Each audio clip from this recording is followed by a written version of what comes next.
허성태 배우님 모셨습니다. 올해가 특별한 해입니다. 대한민국에서도 정말 대표적인 감독님이시지만 전 세계가 지금 주목하고 있는, 그래서 얼마 전에 영국 런던 다녀오셨죠? 네, 회고전을 영국에서 열어주시는 그런 특별한 감독님이시고요. 여러분 함께 우리 정지영 감독님의 40주년 축하 박수 어떠십니까? 감사합니다. 네, 고맙습니다.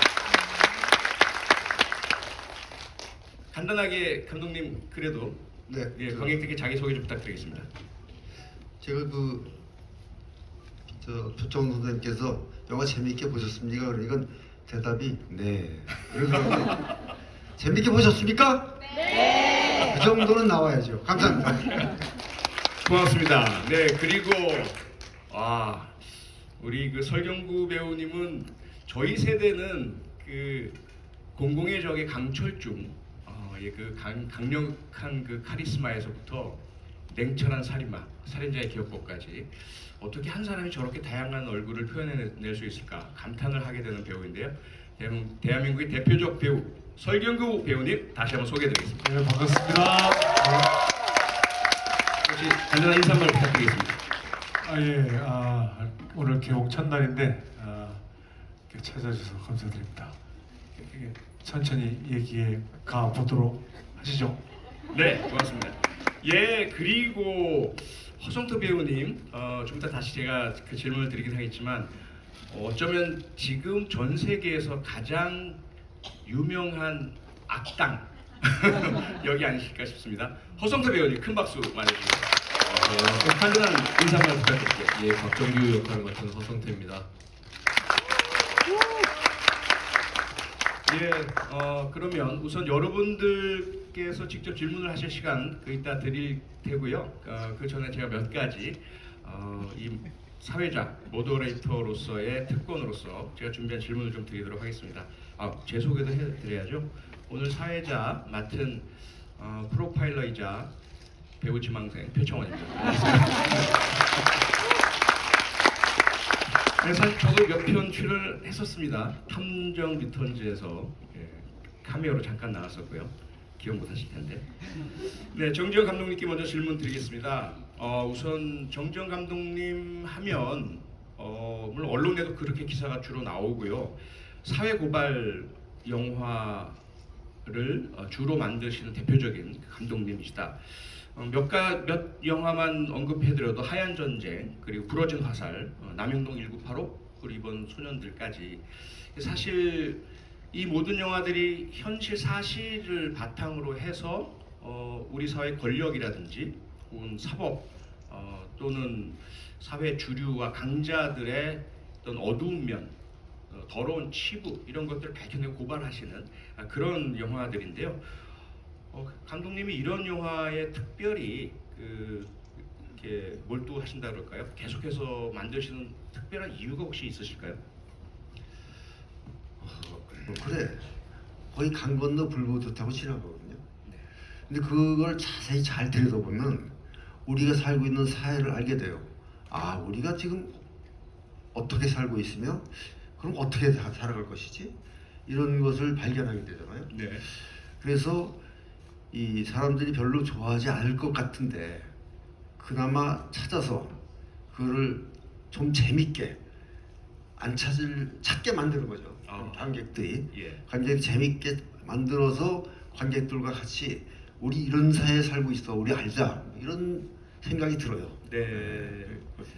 우리 사회에 대해서 영화를 통해서라도 보다 더 관심 가지고 좀 더 좋은 사회를 위해서 노력을 하자라는 그런 메시지를 주고 싶다는 말씀으로 제가 이해가 됩니다. 그런데 말입니다, 감독님.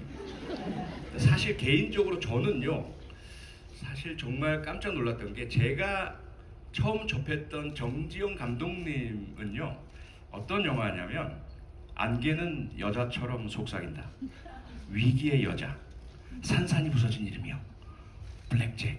이 영화들은 거의 청소년 불가, 그리고 남녀간의 사랑.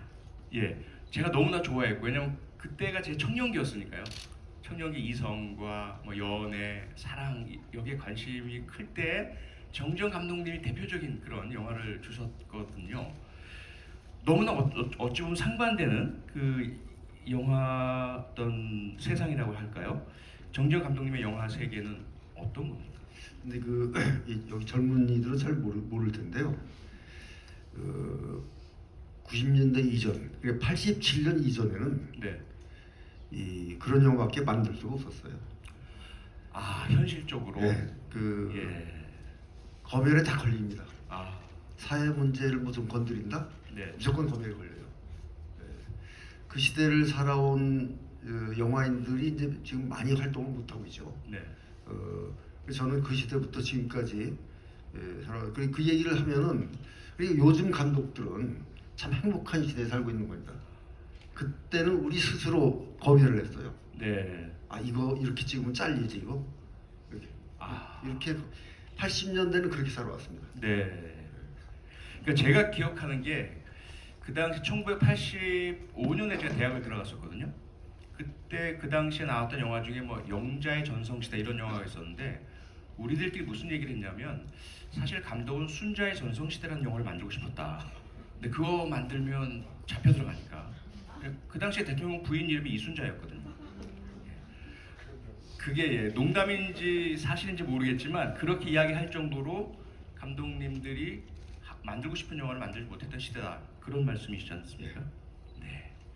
네 그러면 이제 소년들로 바로 들어가 보도록 하겠습니다. 영화 소년들 사실 제가 그 사회를 맡게 된 이유도 바로 이 소년들이 실제 사건을 배경으로 했기 때문인 것으로 저는 좀 자성을 해야 할 사건인데. 감독님이 다른 여러 좀 의혹 사건들도 있습니다. 그리고 나중에 억울하게 누명 썼다고 밝혀진 다른 사건들도 있고요. 이 사건에 주로 주목하시고 영화를 만드신 또 다른 이유가 있을까요? 처음에는 그 약촌오거리 사건이라는 사건이 있었는데 네. 그거를 영화하고 싶었어요. 아, 이제 박준영 교수한테 전화를 했더니 예. 다른 사람이 준비하고 있대요. 영화 재심. 네, 네. 새 신부로 나오고요. 네네. 그래서 그냥 포기한 채 있는데 불과 얼마 지나지 않아서 이 사건이 터졌어요. 네. 터지기는 사건은 오래전에 일어난 있었죠. 사건이지만 소개가 됐어요. 그렇죠. 네. 그런데 잘 들여다보니까 오히려 그 약촌오거리 사건보다 훨씬 더 내가 갖고자 하는 메시지를 강하게 표출할 수 있는 그런 소재더라고요. 아, 네. 그래서 그럼 이거 가지고 해야겠다고 박 변호사한테 전화를 했더니 그러면 이거는 감독님이 처음 얘기하는 거니까 네. 당사자들 그러니까 여기 세 소년들한테 허락을 구하고 연락드리겠다고 그래서 했습니다. 네. 자 그러면요 이 이야기 속에서 제가 이제 영화를 보면서 저는 개인적으로 이제 이분을 아니까 그 말씀 주셨던 약촌 오거리 사건의 실제 이 사건의 진상을 밝혀냈던 분 황상만 네 반장님 그분을 아시는 분들은 이분은 약촌 오거리 사건에 있어야 할 텐데 황 반장의 이름으로 소년들에서 나타났단 말이죠. 어떻습니까, 감독님? 그 약촌 오거리 사건의 실제의 그런 캐릭터인 황 반장님을 가져오신 거 맞습니까? 맞습니다. 네. 혹시 이유라도 있으시다면? 이 사건 소년들의 사건은 이제 박준영 변호사가 풀어내는 건데요. 예. 처음에는 어느 교도소 교화위원이 네. 한 죄수를 이렇게 만나서 얘기를 하다 보니까 네. 아무래도 범인이 아닌 것 같아요. 그래서 자기 친척 여자 변호사가 있어요. 예. 그 여자 변호사한테 야 네가 가서 한번 만나봐라. 아무래도 내가 볼 때는 범인이 아닌 것 같다. 그래서 가서 변호사가 가서 면담을 해보니까 진짜 아닌 것 같아요. 네. 그래서 자기가 이것을 하기에는 좀 국가상대로 싸워야 되잖아요. 그러니까 재심 전문 변호사인 박준영 변호사 찾아가서 네. 이거 한번 검토해주세요. 음. 그래서 박준영 변호사 딱 대들어보니까 이거 싸울 만해. 그래서 대들어서 박준영 변호사 해결한 겁니다. 그런데 네.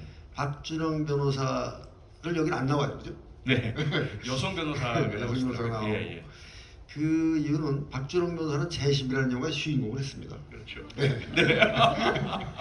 거기에 내가 약촌오거리 사건을 영화한다면은 황 반장이라는 사람을 주인공으로 삼았을 텐데 황 반장을 다 뺐거든요. 네. 그래서 내가 이 사람을 빌으면 일관되게 한 사람이 스토리를 끌고 갈 수 있겠다. 네. 이래서 황 반장을 빌린 거예요. 그러셨군요. 사실 뭐 여담이긴 이번 작품으로 처음 일하시는 거죠, 설경구 배우님하고. 네, 그렇습니다. 그러면 혹시 설경구 배우님을 이 역할에 캐스팅하시게 된 어떤 이유라도 있으십니까?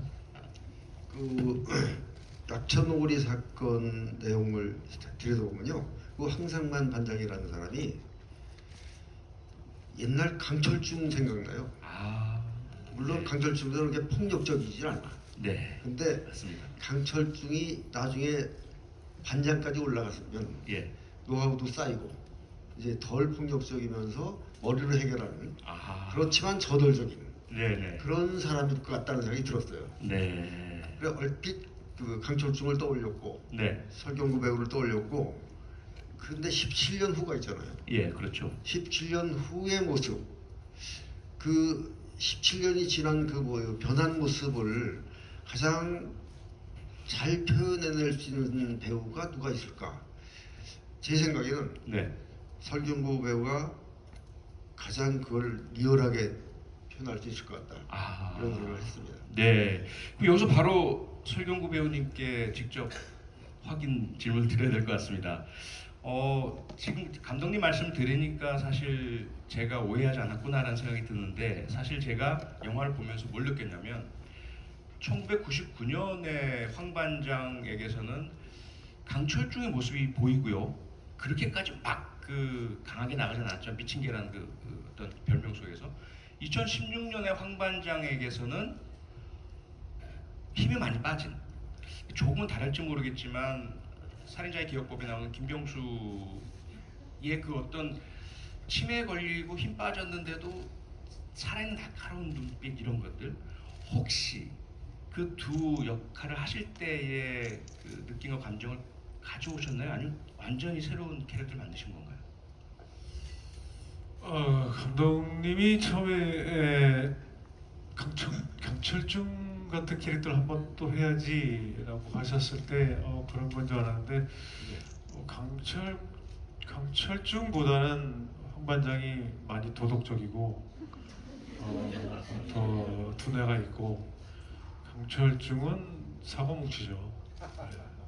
그 경찰 조직 내에서도 조금 좀 문제가 있는 인물이어서 저는 그렇게까지는 보진 않았고, 근데 뭐 하나 이렇게 사건을 물면 안 놓는 그런 근성 같은 거는 이제 강철중과 비슷하게 생각을 했고, 또 17년 후는 또 우리 교수님이 말씀하신 것처럼 또 살인자의 기억법은 저는 전혀 생각을 안 하고 있었어요. 네.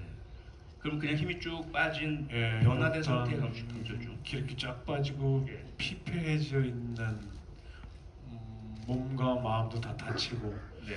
그런 인물을 좀 보여주고 싶었었습니다. 그러니까 젊었을 때 17년 전과 후가 좀 갭이 좀 있었으면 좋겠다라는 생각을 하면서 했었죠. 네.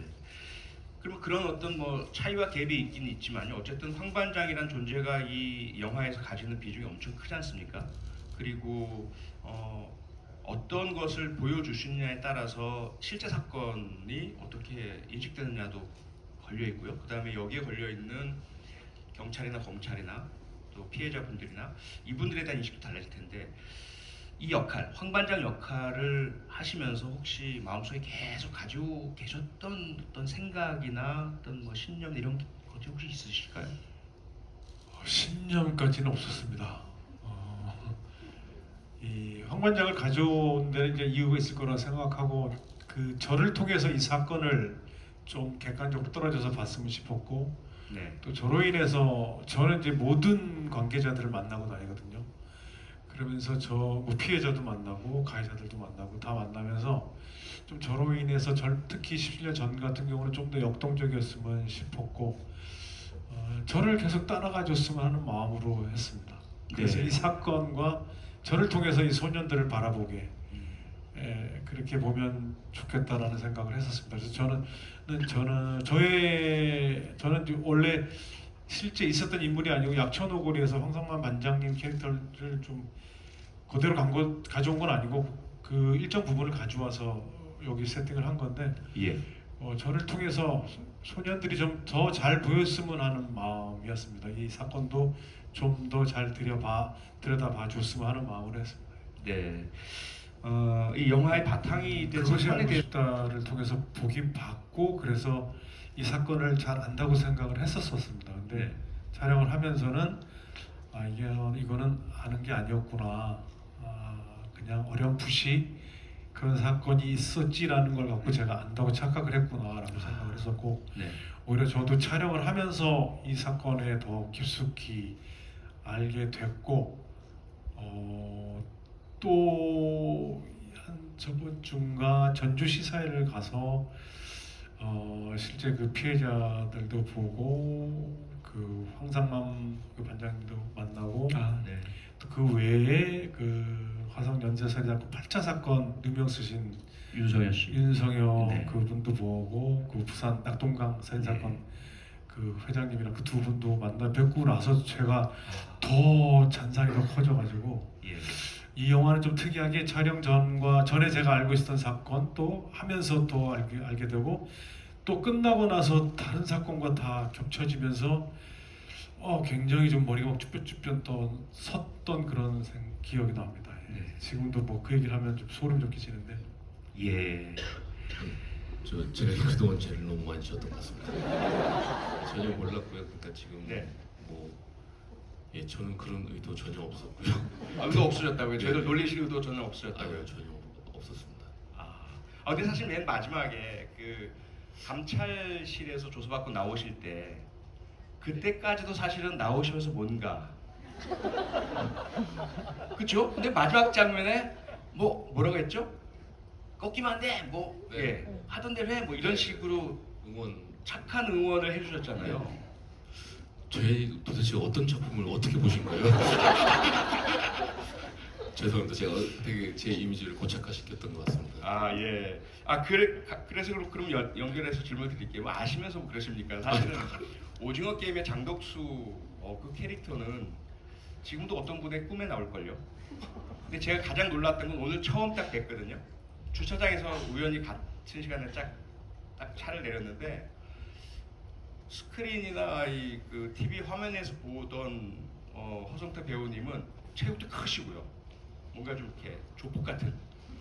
근데 너무 이렇게 순한 모습이시더라고요. 그렇게 크지도 않으시고요. 그런 말씀 많이 듣지 않으십니까?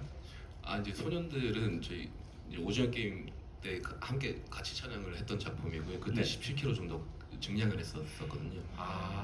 예, 일부러 그때 오징어 게임 처음 캐스팅돼서 이제 감독님이 무슨 조폭이 이렇게 말랐냐 해서 17kg를 증량을 했는데 그 다음에 이제 소년들이 바로 캐스팅이 돼서 이제 함께 작업을 하고 있어서 네. 아마 지금 이게 덕수의 피지컬이고요. 그리고 다시 또 이제 지금은 감량을 한 상태고. 네. 그렇습니다. 와, 17kg을 오가다. 제 그 아내의 평생 목표가 13kg 빼는 건데요. 1kg 빠지는 거 제가 못 봤습니다. 예. 다이어트인들 내일부터 대단하십니다. 17kg를 뺀다는 것이. 이 극중의 역할 저는 지금들이 오히려 시나리오 보면서 되게 그 정규가 그러니까 형사이긴 하지만 제가 어떤 형사님들의 어떤 책임감이나 그들의 어떤 가치관이나 이런 거는 제가 잘 모르거든요. 현장 체험도 안 해봤고 그냥 정규는 제가 그냥 시나리오 봤을 때는 제일 평범한 어떤 그냥 어떻게 보면 회사원 평범하게 그냥 아무 문제 없이 그냥 이렇게 문제 없이 살아가고 뭐 이렇게 무슨 황반장처럼 엄청난 책임감을 가지고 정의감을 가진 그런 인물도 아니고 그냥 이렇게 평범하게 살아가는 인물이라고 생각을 했는데 이제 황반장을 만나면서 조금 이렇게 인생이 좀 이렇게 약간 적극적으로 바뀌는 그런 어떤 인물이라고 생각을 했고 특히 소년들에서는 그냥 이제 약간 무거운 메시지를 약 다소 무겁게 느낄 수도 있는 영화지만 그 안에서 약간의 윤활유 역할을 하면 된다는 관점에서 그 역할을 접근을 했지 어떤 리얼한 형사를 해봐야겠다라는 관점으로는 접근을 하지를 않아가지고요. 그러셨군요. 네, 그 허성태 배우님께 한 가지 꼭 부탁드려야 될 것이 정지영 감독님 제가 쭉 최근에 나온 보도나 다른 분들의 평가 40주년이다 보니까요. 너무 좋은 말들만 하셔서 솔직하게 사실 직장 상사잖아요. 솔직히 말하면 근데 꼭 좋은 일만 있을 수는 없지 않습니까? 아, 네네. 예, 모든 배우들 힘들었을 또 스태프들을 대신해서 정지영 감독님께서 소년들 촬영 기간 중에 하셨던 것 중에 불만 한 가지만 좀 말씀해 주십시오. 스태프들을 대신해서요. 네. 스태프들을 대신해서는 정말 영어밖에 생각 안 하시는 분이에요. 그러니까 지금 씬 끝나면 바로 다음 씬 그러니까 온 포커스가 그냥 이 씬 오늘 찍을 거 이거에만 진짜 정신이 그냥 거기에만 집중이 돼 있으셔서 이제 스태프분들이 좀 힘들었던 점이 있고요. 그리고 저는 개인적으로 어떻게 보면 약간 부정적이면서 긍정적인 면인데 제 연기에 별로 관심이 없으셨던 것 같아요. 그래서 제가 되게 제가 이 애드립을 쳐도 그렇고 뭐 애드립을 막 치는데 감독님이 오케이 이렇게 넘어가셔서 오케이, 습관적 오케이. 네, 그래서 오히려 저는 또 반대적으로 얘기하면 되게 자유롭게 연기할 수 있었어요. 그래서 네. 정규가 어떤 이렇게 보여지는 그 자연스러운 좀 약간 찌질한 모습들 이런 것들이 네. 별로 감독님이 관심을 안 가져주셔서 저 자연스럽게 할 수 있었어요. 네, 알겠습니다. 꼭 블라인드에 올라온 그런 리얼한 고발 같은 내용이었습니다. 감사드리고 마지막 질문 한 가지씩 드려야 할 것 같습니다. 관객 여러분께 시간을 드리기 위해서 정지영 감독님 우선 소년들 제목이 거의 모든 걸 표현해 준다고 생각을 하는데요. 그런데 이 소년들 중에는 억울한 누명을 썼던 3명의 소년들이 있고요. 그 진짜 진범이었던 3명의 소년들 있지 않습니까? 이 소년들 그 억울하게 이 감옥살이를 한 세 소년도 소년은 물론이고 실제 범행을 한 세 소년 이 사람들도 사실은 이 사회에서 소외받는 친구들이죠. 그렇죠. 예. 그 친구들의 범행 할머니를 죽였어요. 할머니를 죽였는데 그것도 죽이려고 죽은 게 아니에요. 네, 예. 그렇죠. 예. 그러니까 살리려고 한번 해봤는데 못 살리고 도망간 셈인데 네, 그들에 비해서 힘을 가지고 있는 검사와 경찰 그들의 이 범죄는 누가 책임지는 건가? 사실은 저는 진범 한 분 만나봤어요. 네, 만나봤는데 이제 그 이쪽에서 피해자 쪽에서 안아주는 바람에 네, 이제 같이 만나기도 하고 그러는 모양인데 제가 가장 이 영화를 이 장면은 이 장면 때문에 이 영화를 해야겠구나라고 생각한 게 바로 대질신문. 대질신문 때 이 소년들 감옥에 들어가 있는 소년들은 무섭고 무서워서 울잖아요. 네. 예, 억울하고. 예. 근데 상담한 셋 중에 죽은 소년이 울어요. 그렇죠. 예. 그 울음은 뭘까? 음, 그게 상당히 저한테는 꽂혔어요. 그래서 그들을 자기들의 이 조직에 충성하기 위해서 이렇게 진범들을 풀어주고 가짜범을 다시 감옥에 넣는 그런 행위에 대해서 하여튼 이 소년들은 조금 환경이 다를 부분이고 DNA가 조금 다를 수는 있지만은 다 소외받은 자들이고 말하자면 이 영화를 이렇게 내가 고발하게 만든 그들은 잘 나가는 사람들이죠. 네. 그게 아픕니다. 네. 잘 나가는 사람들, 힘 있는 자들, 그들 중에 나중에 결국 마지못해서인지 사과를 하기도 했지만 검사가 그렇죠? 하지만 사과하지 않은 사람들도 있고요. 경찰이나 검찰 등의 힘 가진 자들이 잘못을 저질렀을 때 그 피해가 얼마나 심각한지에 대한 말씀 주셨는데 허성태 배우님께 하지만 극 중에서 허 배우님이 연기하셨던 박 형사라든지 혹은 설경구 배우께서 연기하셨던 황반장 같은 그런 형사들이 사실은 일선에 더 많지 않습니까? 이 최계장 출세만을 바라던 이러한 이제 사람들 또는 그 검사 이런 사람들만이 아니고요. 그래서 지금 현재 이 영화를 보고 사실 가장 많이 아프실 분들, 정말 범인만 잘 잡겠다, 사회적인 구현하겠다, 피해자 위해서 일하겠다라는 형사들, 검사 또 검찰 수사관들께 허 배우님께서 혹시 한 말씀 주실 수 있으실까요? 감히 제가요? 이거 역할 연기를 하셨으니까. 네.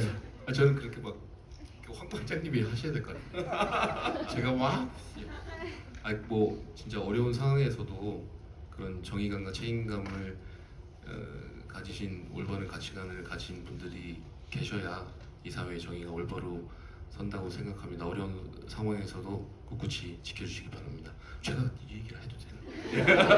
고맙습니다.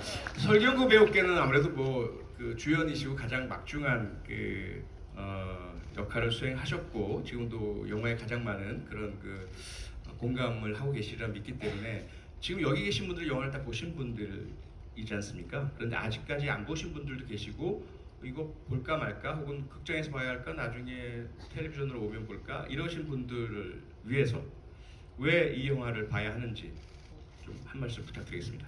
제가요?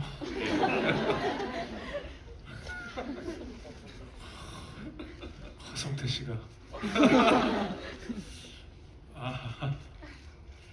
제가 아까 좀 전에도 말씀드렸는데 제가 이 사건을 안다고 생각했고 그 많은 분들이 그 기사들을 보면 많이 알려진 삼례 나라 싶어 사건이라고 막 나오는데 제가 기자분들이랑 인터뷰하면서도 그 기사가 잘못됐다고 이야기를 했거든요. 그리고 많은 젊은 분들이 이 사건에 대해서 많이 또 모르세요. 그리고 어설프게 알면서 또 나 그거 알아라고 하면서 그냥 묻히고 또 지나가고 뭐 그랬던 사건이 뭐 이 사건뿐만 아니고 많은 사건들이 다 뭐 관심 없이 또 지나가고 하는 것 같은데 요즘 극단적으로 말씀을 드리면 그 정의라는 단어 그 말이 되게 판타지처럼 들려요. 이런 세상이 극단적으로 말씀드린 건데 그렇지 않겠지만 저는 사실 용감한 형사들을 되게 좋아합니다. 그 프로를 정말 그거 보면서 막 눈물 날 때도 있어요. 예. 그렇게 또 정의로운 분들이 많이 있습니다. 그리고 여러분들이 이 영화를 꼭 보셔서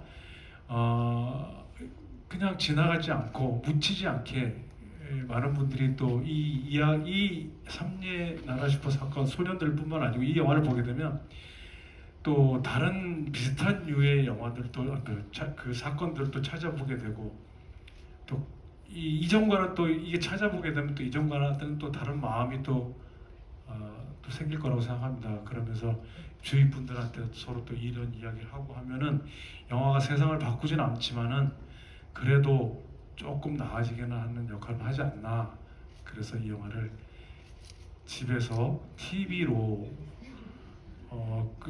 스톱 누르고 다시 딴 일하다 또 보지 마시고 여기서 큰 화면에서 이번 뵙기 기회가 없습니다. 큰 화면에서 큰 스크린에서 볼 수 있는 기회는 꼭 극장에 오셔서 같이 공감해 주셨으면 하는 진심으로 부탁드리는 말씀입니다. 예. 네, 고맙습니다. 딸이랑 초반에 먹을 때는 소주가 좀 있었던 것 같고요. 그게 이제 맹물이랑 진짜 소주랑 느껴지는 기분이 좀 다르거든요. 그 첫 장면에 그 젊은 시절로 이제 이분이 주사 부리잖아요, 막. 그때 제가 소맥을 만들어서 줬습니다. 마시고라고. 제가 만들어서 직접 주기도 했고. 그때 되게 좋아하더라고요. 저를 거의 존경의 눈빛으로 이거를 주다니. 원래는 진짜 술을 안 주셔도 되는데 진짜로 술을 많이 드시고 소맥처럼 뭐 연기를 해야 되는데 제가 만들어서 마시고 가라고 네. 줬었죠. 그랬었습니다. 네, 다음 질문. 예. 막 사회를 날카롭게 찌르고 해부해서 봐라 얼마나 끔찍한 현실인 이렇게 말하는 느낌이었는데 이번 영화는 그래도 그 현실 속에서 사람의 힘을 믿는 긍정의 힘이 느껴지는 그래서 되게 마음이 몽글몽글하고 따뜻해지게 만든 영화라는 생각이 들어서 무슨 변화가 있으셨길래 이렇게 만드셨을까. 감사합니다. 그리고 존경합니다. 거의 전문가 수준의. 그러게요. 그 변화가 정말 있으셨습니까? 참 재밌는 말씀하셨는데요. 이 영화의 시나리오를 쓴 사람이 헐리우드 기디생의 아역 배우로 출연하는 사람이에요. 네? 네. 그런데 이전까지 제가 그러니까 부러진 화살부터 블랙머니까지 이 영화는 좀 드라이하죠, 그죠? 네. 제가 좀 드라이한 사람이에요 원래가. 네? 그런데 이번 영화가 정서적인 요소가 상당히 들어가서 약간 따뜻해졌고, 그 이유는 바로 이 시나리오를 쓴 친구가 내가 안 가진 그런 정서를 가지고 있어요. 그러니까 제가 이성적인 사람이라면 그 친구는 감성적인 사람이에요. 그래서 그것이 조화를 이뤄서 이런 영화가 나왔는데, 내가 그 작가한테 아마 작가가 여기 와 있을 텐데 갔나? 네. 작가한테 그런 얘기를 했어요. 너 때문에 내가 상당히 그동안에 드라이한 영화가 좀 촉촉해졌다. 고맙다. 이랬더니 그 친구가 하는 얘기가, 감독님 헐리우드 기생애를 다시 보니까요, 감독님 원래 따뜻한 사람이었어요. 이렇게 얘기를 하더라고요. 지금 똑같은 말씀을 하셔가지고 그러네요. 놀랬네요 내가. 그러네요. 예. 뭐 영화 관계자십니까? 아니시고. 고맙습니다. 예, 다음 질문 촬영 주십시오. 비하인드적으로 궁금한 게 있는데, 설경구 배우님 강아지 무서워하신다고 들었는데 강아지 장면 어떻게 촬영하시는지 궁금합니다. 아니, 뒤로 이렇게 자빠지셨던데. 예. 근데 그게는 진짜 무서웠어요. 그냥 아니 슛도 안 들었는데 막 그냥 달려드는데, 그래서 일단 안전거리를 확보하고 얘가 어디까지 달려올 수 있나. 그래서 그거를 이제 안심하고 들어갔죠. 그것도 무서워서 저 단독 찍을 때는 이렇게 뒤에서 주인이 밧줄 잡고 그랬어요. 근데 자꾸 주인이 딸려오는 거예요.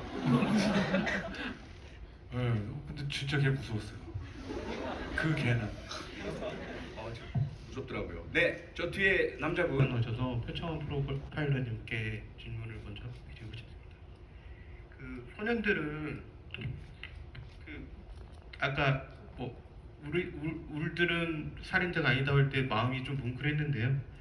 두 명을 씌워서 억울한 옥살이를 하게 만든 검사와 검찰들은 결론적으로는 처벌받지 않는 걸까? 좀 그런 부분이 되게 간단한 질문인데 그게 좀 되게 궁금해서 그걸 좀 명확하게 좀 말씀해 주시면 좋겠고요. 제가 정지영 감독님 40주년 기념 그 개봉 때 영화들 다 봤거든요.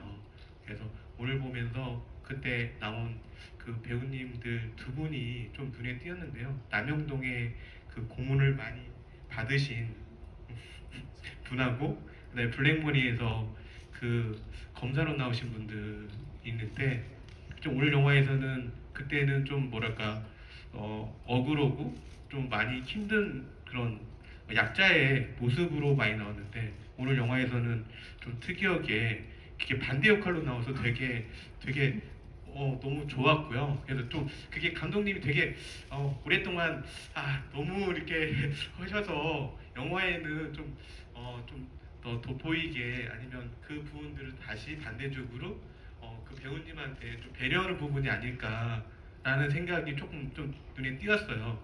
그래서 이번에 그 배역들을 좀 그런 부분. 블랙머니 조진웅 배우가 여기 나쁜 검사로 나잖아요. 블랙머니 보신 분? 네, 블랙머니는 상당히 좋은 검사인데 여기는 나쁜 검사로 나와요. 그러니까 다시 말해서 제가 조진웅을 배려한 게 아니고 조진웅이 저를 배려해 준 겁니다. 말하자면 여기는 주연도 아니고 잠깐 특별 출연 역할인데 거기다 나쁜 역할이야. 근데 여러분 영화를 보셔서 알겠지만은 그 검사가 좀 존재감이 있고 무게감이 있어야 이 영화가 살잖아요, 그죠? 설경구를 제압할 수 있을까 말까 이런 게 있어야지. 설경구라는 사람보다 약하게 보이면은 아, 저건 게임이 안 되는데 이럴 거 아니에요. 그래서 제가 조진웅 씨한테 전화를 해서 아, 이 주연도 아니고 특별 출연인데 그리고 나쁜 역할이다.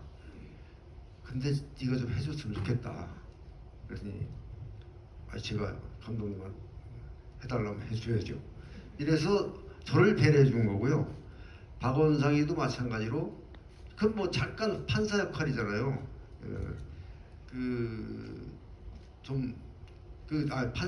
판사 역시 좀 암울화시키는 것이 좀 그래도 마지막 판결을 하는 장면인데 누군가가 해줬으면 싶어서 박원상이한테 전화를 해서 부탁을 해서 그가 나를 배려해 준 겁니다.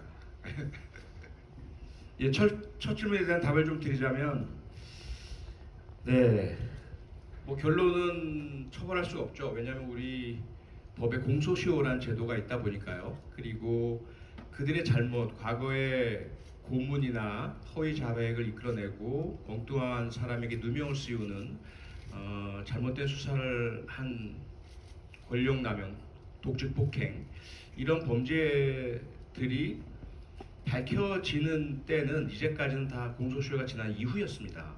재심을 통해서 어렵게 그래서 법적으로는 그들을 처벌할 방법이 없는 거죠. 과거에 그 백번 김구 선생님 살해범 안두희에 대해서 정의봉으로 시민이 응징을 하고 그분은 대신에 살인죄에 형사 처벌을 받게 되는 이런 상황이 있죠. 그래서 제가 노력을 좀 해봤습니다. 그러한 그 권력 남용한 혹은 국가에 의해서 저질러진 범죄는 공소시효를 없애자. 근데 그 법이 통과가 되질 못했고요. 그런 노력들이 계속되어야 된다는 그런 말씀을 드리고 법이 처벌을 못한다면 우리 언론과 사회 또 영화가 계속 고발을 해서라도 그들을 결코 편하게 여생을 살 수는 없게 만들어야 한다는 말씀으로 답을 가름하겠습니다. 고맙습니다. 안녕하세요. 네. 저는 정지영 감독님께 질문을 드리고 싶고요. 저는 앞서 말씀 주신 분과 다르게 정지영 감독님의 영화를 별로 접해본 적이 없어요. 그래서 저는 사실은 설경구 배우님의 팬이기도 하고 현실을 고발하는 영화에 대해 조금은 영화는 어느 정도의 판타지를 가져야 된다는 관계가 가깝고요. 불편함을 좀 가지고 있어서 사실은 먼저 선택할 수 없는 영화지만 오늘 제가 좋아하는 배우님이 있어서 이제 애정은 항상 취향을 초월하기 때문에 그래서 보게 된 경우예요. 근데 저는 사실 오늘 제대로 보면서 왜 이렇게 선하지? 그래서 앞서 말씀을 해주신 영화를 봐오신 분의 대답에서 어느 정도 그런가? 라는 생각을 했어요. 근데 사회를 고발하는 영화를 하시는 감독님들이 특히 정지영 감독님이 생각하는 인간이란 원래 선한 존재인데 그렇죠? 유혹에 따라서 사회를 고발하시면서 그렇게 인간을 보시는 건지 아니면 악한 존재인데 어떠한 선택을 하느냐에 따라서 노력을 하는 존재인지 아니면 아까 말씀 주신 것처럼 드라이하다고 하셨잖아요. 환경에 따라서 변화될 수 있기 때문에 선과 악이라는 기준을 갖고 계시지 않은 건지 그래서 그 영화 속 혹은 주인공 아니면 영화를 하실 때 그 사회 고발적인 그런 영화를 찍으시는 감독님이 보시는 인간이란 어떤 존재인지 궁금합니다. 답을 주시죠. 어려운 질문하시네. 철학적인 질문을 맞았어요. 우리 사회가 이 자본주의 사회가 이기심을 부추겨서 발전하는 사회 아니에요? 개인의 이기심을. 그래서 자기의 이기심을 추구하기 위해서 다른 사람이 피해받는 것을 별로 그러니까 용서를 하는 그러면서 발전해 오는 거다. 모든 사람들이 그렇게 얘기를 하고 있다. 학자들도. 그런데 우리 인간이 배려심이 있는 것이 배려심도 있는 것을 얘기를 왜 안 하느냐? 인간에겐 배려심도 있다. 이기심도 물론 있다. 안다. 그렇지만 우리에겐 배려심이 있다. 그 배려심을 자본주의 사회가 이기심을 강조함을 해서 무시해버린다.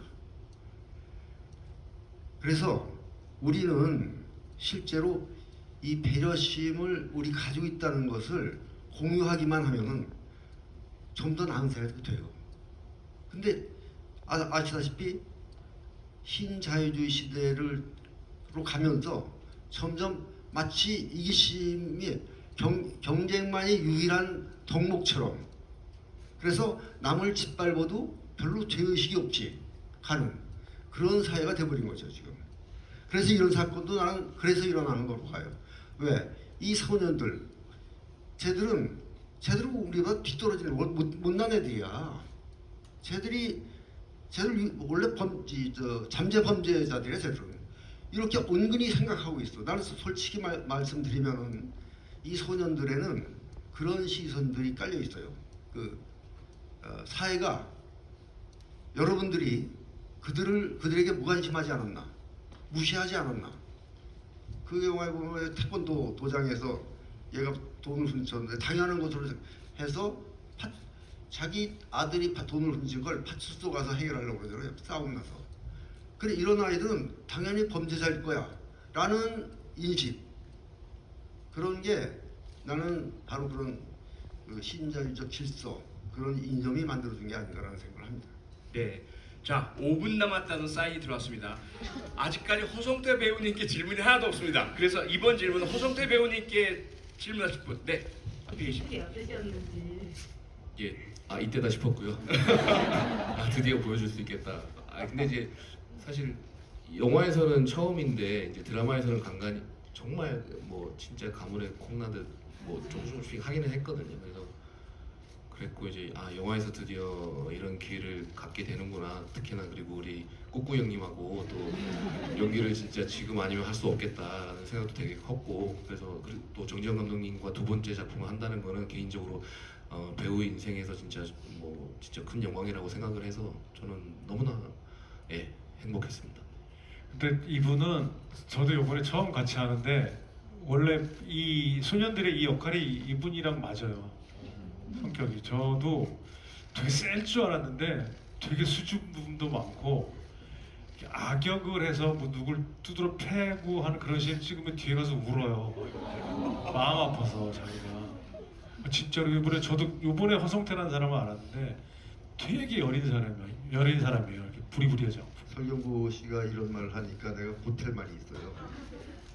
이 허성태를 이번 박경사 역할에 캐스팅한 건 설경구 씨입니다.